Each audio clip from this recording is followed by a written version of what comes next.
RLD में आज प्रदेश अध्यक्ष ने इस्तीफा दे दिया। आरएलडी में ये बड़ा घटनाक्रम है और जिस वजह से इस्तीफा उन्होंने जो वजह बताई है, जिस वजह से इस्तीफा दिया है अनुपम मिश्रा, यानी कि कार्यकारी प्रदेश अध्यक्ष, बताया है कि आरक्षण के विरोध में थे, ये आरक्षण का विरोध कर रहे थे, इससे पार्टी की छवि को नुकसान पहुंच रहा है, इसलिए उन्होंने इस्तीफा दे दिया। हमारे साथ मौजूद है कार्यकारी प्रदेश अध्यक्ष अनुपम मिश्रा जी।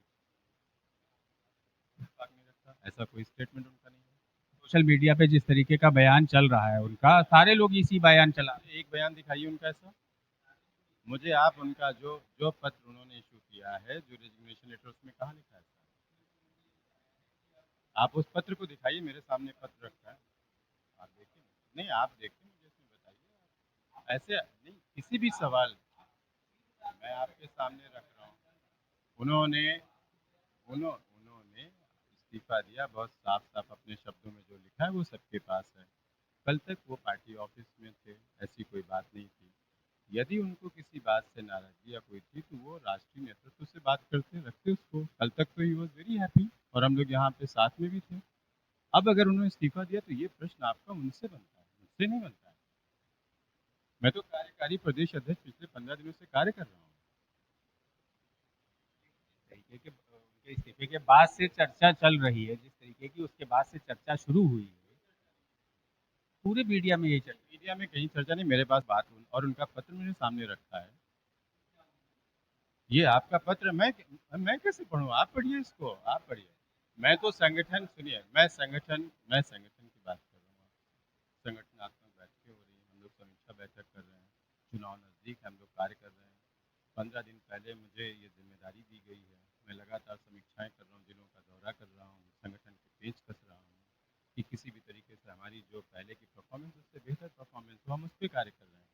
उनका क्या कारण रहा है, उन्होंने क्या सोच के, और राजनीति में उनका अच्छा अनुभव है, उन्होंने लंबे समय तक राजनीतिक अपना जीवन व्यतीत किया है, ऐसी कोई बात नहीं है। कल तक भी बात नहीं, आज उनके पत्र में भी नहीं। अब लोग क्या कहते हैं मुझे उस पर नहीं जाने की आवश्यकता है। संगठन, क्योंकि चुनाव नजदीक है, संगठन के पेज कसवाओ, ज़्यादा पेज तो नहीं कसते नहीं, जितनी आवश्यकता होगी वो कसे जाएंगे, जहाँ ज़्यादा कसने की आवश्यकता होगी वहाँ ज़्यादा कसे जाएंगे। आपको क्या लगता है, क्योंकि आपका भी राजनीतिक अनुभव है, आपको क्या लगता है इसके पीछे क्या वजह हो सकती है? ये तो आदमी दिया है जो लिखा है, तो राजनीतिक क्या वजह हो? जैसे आप कह रहे हैं वैसे मुझे भी सुनने मिल रहा है। देखिए, वो इलेक्शन लड़ना चाहते थे, चुनाव में जाना चाहते थे, और राजनीतिक जीवन उनका, उनको जाना भी चाहिए, वो अपना स्वच्छंद निर्णय लेने के लिए। तो शायद उनको ऐसा एहसास हुआ होगा या ऐसा सोचा होगा कि जिस सीट से वो टिकट चाह रहे हैं वो शायद अलायंस में ना मिले। तो वो चूंकि चुनाव में जाना चाहते हैं, उनको ऐसा कमिटमेंट उनको नहीं लग रहा होगा कि मेरा पूरा हो पाएगा, तो उन्होंने निर्णय लिया होगा। ऐसा मुझे भी सुनने को मिला, जैसे आपको मिल रहा है।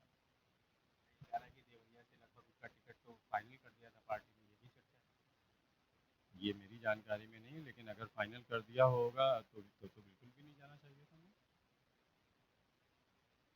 चर्चा है कि ऐसा था कि आश्वासन मिला था कि देवरिया से उनको चुनाव लड़ाया। इस स्टेज पे आश्वासन ही तो दे सकते हैं। वो तो जब टिकट सबको मिलेंगे तभी मिलेगा ना, आश्वासन ही दिया जा सकता है। आलाकमान से कोई आपकी बात नहीं? अभी मेरी इस पर कोई बात नहीं है। क्या चर्चा है?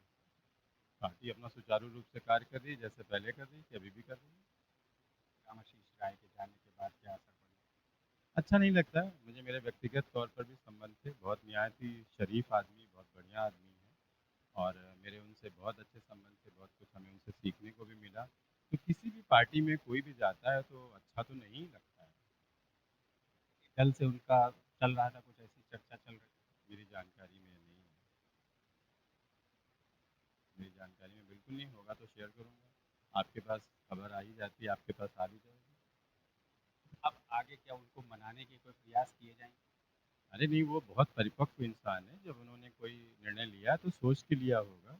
मनाने जैसी इसलिए बात नहीं क्योंकि उन्होंने प्राथमिक सदस्यता से भी इस्तीफा दे ही दिया है। तो वो इतना उनका अनुभव है जीवन का, उन्हें मनाने की क्या आवश्यकता। वो जो अपने जीवन में, अपने हित में जो निर्णय उनको ठीक लगेगा वो करेंगे, और उसका हम सब स्वागत भी करेंगे उनके निर्णय का, क्योंकि वो उम्र के उस पड़ाव पे हैं कि वो कोई बचकानी हरकत नहीं करेंगे। आपका आरोप लगा, जैसे शुरुआत में ही कहा कि आरक्षण का आपने विरोध किया। मैं इस संदर्भ में कोई टिप्पणी नहीं करना चाहूँगा। मुझसे राष्ट्रीय लोकदल की बात करेंगे, संगठन की बात करेंगे, मैं करूँगा। तो ये तो अनुपम मिश्रा जी, जैसे कि चर्चाएं दिया गया, उसका इन्होंने साफ तौर पे खंडन किया है कि इस तरीके के आरोप रामाशीष राय की तरफ से नहीं लगाए गए हैं। ये आरोप निराधार हैं। बाकी वो परिपक्व नेता हैं जो उन्होंने फैसला लिया है।